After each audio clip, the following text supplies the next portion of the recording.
अब काल फिर एकदम त्योर बदल गया। कहने लगा जोगजीत, जब आप कलयुग में आओगे और ज्ञान समझाने के लिए, भक्ति के मार्ग में बताने के लिए, परमात्मा के बारे में जानकारी देने के लिए, उससे पहले मैं पूरे मानव समाज को अज्ञान से परिपूर्ण कर दूंगा। उनको देवी देवताओं की, पत्थर पानी की पूजाओं पर आश्रित कर दूंगा। ब्रह्मा विष्णु महेश तक उनकी बुद्धि टिक जाएगी और तुम बताओगे कि इनसे ऊपर कोई परमात्मा है। कोई भी प्राणी तुम्हारे ज्ञान को नहीं मानेगा। तुम्हारा मेरी ओर होकर, मेरे पक्ष में होकर के तेरे साथ, तुम्हारे साथ विरोध करेंगे। मैं ऐसे रंग में रंगवा दूंगा सारी जनता को। और फिर खूब हंसा, गंदी हंसी जैसे खलनायक हंसा करते।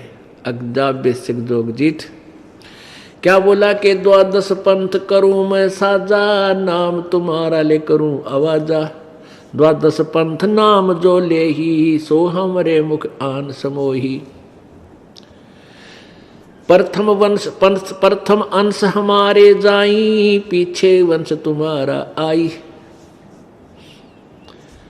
क्या कहता है कि जब तक तुम जाओगे या तुम्हारा कोई भेजा हुआ कोई प्रचारक, कोई संत आएगा, उससे पहले मैं अपने सारे नकली दूत, संदेश वाहक भेज गए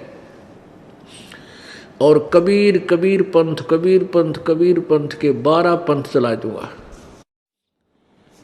और भी अनेक पंथ चलाऊंगा और ऐसे दर्द फंदे में सबको फंसाऊंगा और तुम कुछ नहीं कर सकोगे और चले जाना नीचे संसार में। अब परमात्मा ने पता था कि ये नकली, यहीं तक इतनी बुद्धि सीमित है इनकी। परमात्मा ही है, वो जो चाहे कर सकता है। जब वो एक भैंसे जोटे तो वत्स वेद की वाणी बुलवा सकता है, तो मनुष्य तो बोली पहले से ही बोल सकते हैं, तो वो समर्थ शक्ति है। तो परमात्मा ने को मालूम था कि जब हमारा वंश, हमारा भक्त, मेरा भेजा हुआ कोई संदेश वाहक, मेरा संत तत्वदर्शी जब कलयुग में सेकंड टाइम जाओगा, यानी प्रथम चरण तो परमात्मा जब आए थे सन 1398 से सन 1518 तक 120 वर्ष रहे थे, वो तो पहली पीढ़ी है, वो प्रथम चरण है। और उस प्रथम चरण में जब भगवान आए थे, जब वाणी लिखवाई थी, कहते हैं 33 अरब ज्ञान हम बाख्या और मूल ज्ञान गुप्त ही राख्या। ये अभी तक ये मूल ज्ञान किसी तक नहीं पहुंचने दिया, लिख सारा रखा है पर किसी की बुद्धि में चढ़ने नहीं दिया। ये कबीर पंथियों को नहीं मालूम ये कौन सी भक्ति मार्ग। जो 12 कबीर पंथ हैं उनको भी यथार्थ भक्ति मार्ग और यथार्थ ज्ञान का बिल्कुल ज्ञान नहीं। अब पुण्यात्माओं, यह और एक समस्या आ गई मेरे सामने कि मैं जब ये दास ये कहता है कि कबीर पंथियों को ज्ञान नहीं, तो फिर ये सोचते हैं भी कमाल की बात है, 600 वर्ष हो गए कबीर साहब के इस पंथ में लगे हुए, जुड़े हुए उन अनुयायियों को, संतों को, क्या उनको ज्ञान नहीं तो रामपाल को ज्ञान हो गया? ये बात समझ में आवा नहीं। पुण्यात्माओं, ये ज्ञान किसी का नौकर नहीं है, ये तो गॉड गिवन है। सतगुर नाल वडियाइयां जिन चाहे तिन दे। परमेश्वर के हाथ में वडियाई है, उसके हाथ में है ये महिमा, जिसको चाहे उसको दे दे। एक झोटे को वो वेद ज्ञाता बना सकता है, इस दास में तो कम से कम जबान तो दे रखी थी भगवान ने, मनुष्य शरीर भी तो दे रखा मालिक ने, तो इसमें ज्ञान दे दिया। तो कहने का भाव यह है कि ये बात कहना कि कबीर पंथ में किसी के पास ज्ञान नहीं है और वो पंथ सब काल तक सीमित है, तो ये भी एक सिर फुड़वाने वाली बात है। सब नाराज हो जाए, कबीर पंथी भी लाठी ठाले, अकेले भाई सब कबीर पंथियों को ऐसा कह रहा। दास नहीं कह रहा, कबीर परमात्मा कह रहे।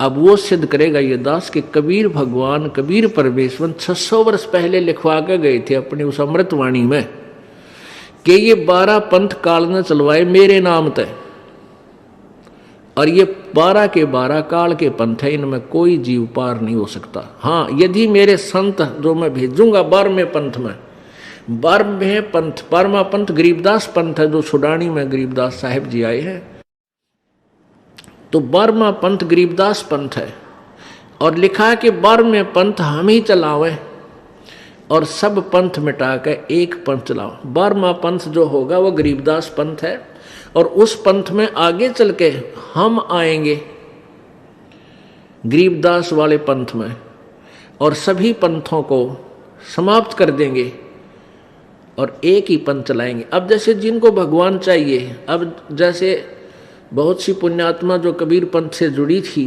ठीक अनजानपने में वहाँ लगे हुए थे, वो चाह तो भगवान की है, अब उनको ये पता लग गया है पुण्यात्माओं को कि ये हमारा रास्ता गलत था, तो एकदम वापस होगी। जिनको भगवान चाहिए है, जिन्होंने अपने घर जाना है, और कोई रास्ते में ये कह रहा है कि ये मार्ग ठीक नहीं तुम्हारा, आप वापस आओ लो और ये मार्ग सही है, तो उसका निर्णय कर ले और उस कुमार्ग को तुरंत त्याग दे, वो व्यक्ति बुद्धिमान होता है। तो ऐसे बहुत से प्राणी हैं जो कबीर पंथ से जुड़े हुए थे, अब तुरंत इस सत्य मार्ग को समझ रहे हैं और परमात्मा कबीर जी के चरणों में आ रहे हैं। तो ये एक शुरुआत होगी इन सभी पंथों को समाप्त करने की। यहाँ पर काफ़ी संख्या में राधा स्वामी पंथ से भी भक्तजन आए हैं जो थोड़ी सी बुद्धि रखते हैं। उन्होंने इस ज्ञान को देखा, दास के द्वारा दिया गया विवेचन कैसेटों में, सीडीज में, डीवीडी में, पुस्तकों के माध्यम से उन्होंने इसको रह रह कर देखा और सुना और पढ़ा। अब वो उन पंथों को छोड़कर आ रहे हैं।